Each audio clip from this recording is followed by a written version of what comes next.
Hi there, I'm Brian Halstos. I'm your instructor for U.S. History 1877 to the present. Nice to meet you face to face.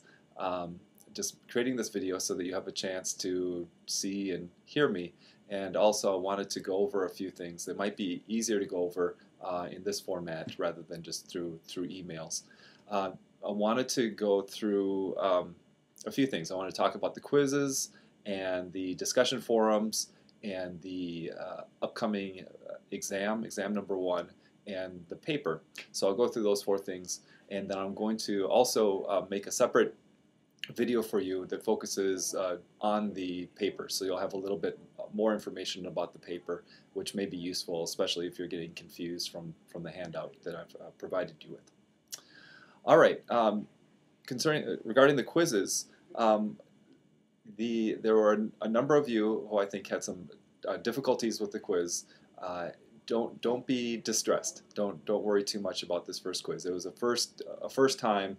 I feel confident that that you'll do better in subsequent weeks. There are a few of you that did quite well, but then a large group of you I think did worse than what you will in future weeks. So yeah, don't let this be an indication of how you'll do for the whole semester. Just wanted to give you a few tips for the quizzes. One is use the study guides that I provide. So you'll see for each unit there I give you a sheet, or actually for each chapter there's a sheet that has on the top it'll say ID, and then there'll be a list of terms.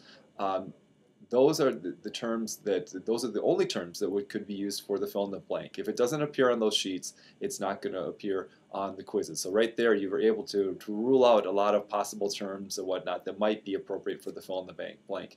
And so use your terms, and I suggest before you start reading the chapter, even print out your study guide and read through the questions that I provide so it'll be fresh in your brain, and then proceed from there. Because I think if you're using the study guide, you'll have it'll provide you direction and focus as you do your reading. The chapters aren't terribly long, but they are extremely dense, and there's so much information in there. And I think you could be a sensory overload unless you have a little bit of a focus and a little bit of direction. And the study guide should provide that for you. And so use the study guide. Also, be sure that you read the chapter before taking the quiz, because even though the quiz is not timed, you have as much time as you want. If you go into it without having read the chapter, I think that your computer will probably, it could get very long, and you might have an interruption that will require you to finish very quickly without having a chance to read through the chapter, or who knows what could go wrong. But it would take you a very long time, I think, to complete the quiz without having read the chapter. And also I think that it's important to read the chapter without having it be so focused on the quiz, so that you're not focusing just on answering the quiz, but you're also thinking about just gaining some good knowledge, and also preparing for the exam as well, for the test too. I think you'll be better prepared if you read through the chapter first and then take the quiz. It's better for a variety of reasons. Okay. Oh, also with the quiz, I don't know that this is an issue for anyone, but you may use your book. I encourage you to use your book. If there's anyone out there who felt like you had to, be on your own, that there was some kind of honor code here and you couldn't use your book, no. I mean, I expect you to be using your book for the quiz.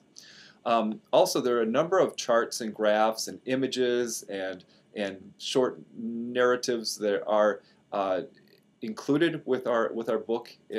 Those are great, and they enrich the story that's told in the book. But I think primarily keep your main focus on the main body of the text. That's where most of the information that will come for the quizzes in the exams. And so turn your attention to that first.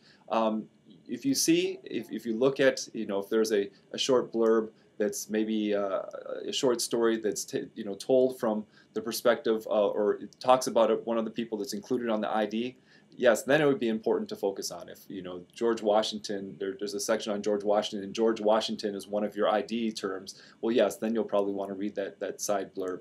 But don't be so as concerned about these additional things as you are about the main body of the text. And I think that'll help speed things up for you a bit if you're feeling overwhelmed by the amount of information there is to keep track of.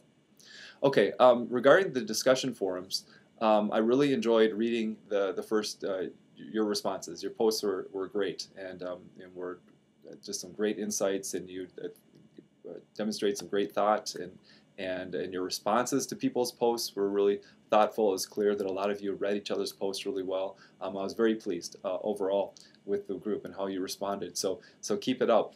Just a few things to keep in mind. Okay, let's see here.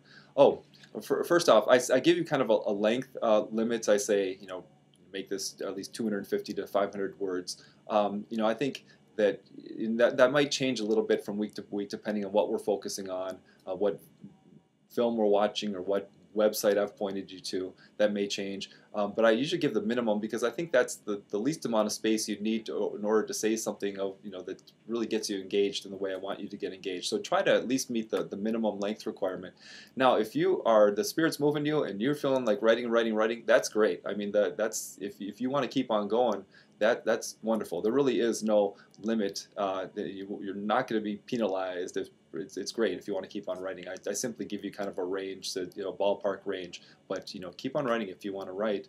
And don't forget about responding to your peers. There was one or two of you who this last time wrote a great post, but then you failed to respond to at least one of your peers, and no one's written to me said you had any difficulty in responding, so I think it's just maybe you forgot to do it. So just remember to go back and read what your peers have written and respond to that, and at least one of your peers' posts. And if you can, if you only respond to one person's post, if you can kind of indicate that you've thought about not only their posts but other people's posts and whatnot in your response, that's great. To try to indicate that we're working as a group here. We're having a discussion where we're thinking about what everyone has written. That would be wonderful.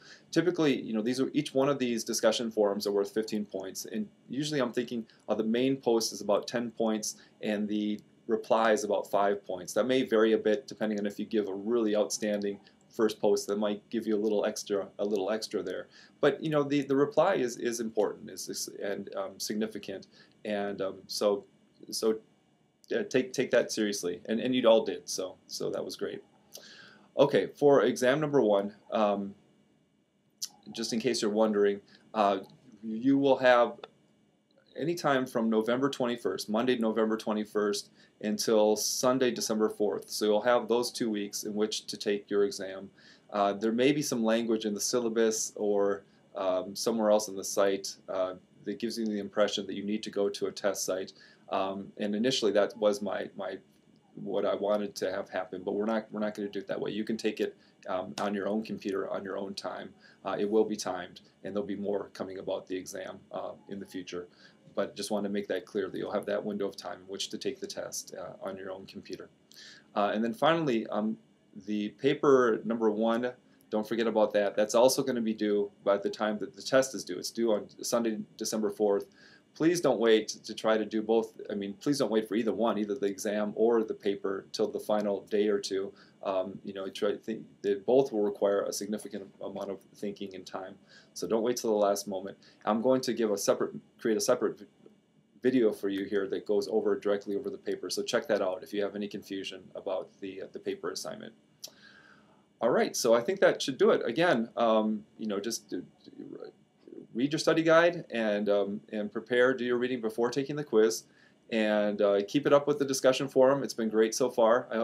I got the sense you enjoyed the first one. I think you'll enjoy the coming ones, and then with the exam and paper, don't forget about the December 4th date.